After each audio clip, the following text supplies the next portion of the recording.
เอาเลยครับคนแรกของทางเรือดังครับที่นี่ลูกนี้ไม่เข้าครับโอ้โหเอาละที่นี่ไม่ทำงานนี้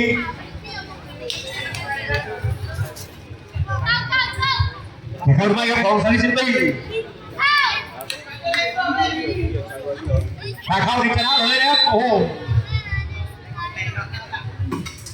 เอาแล้วลูกนี้โอ้โหไม่เข้าเหมือนกันครับบอลมันบนเกินไปครับโอ้โหลูกนี้เข้ามาขึ้นนำครับเป็นเนี่ยยุนะครับ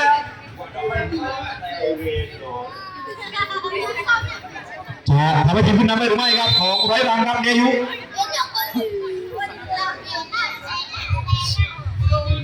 สัญญาณมาแล้วทำมาโอ้โหไม่เข้าอีกครับไม่แม่นครับวันนี้โอ้โหวันนี้ไม่ได้พูดเดียวหรือเปล่า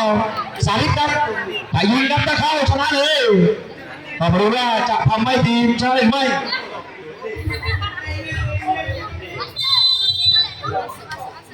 เจ้าทีครับแตกมาได้ละ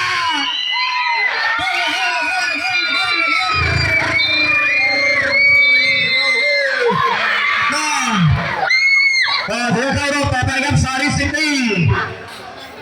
กิมมี่วันนี้เคยเรียนไม่ทำอะไรเลยนั่นแล้ววิ่งแต่เช้าโอ้โหปัง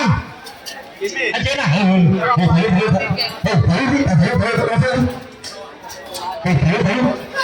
เสร็จตังแล้วเฮ้ย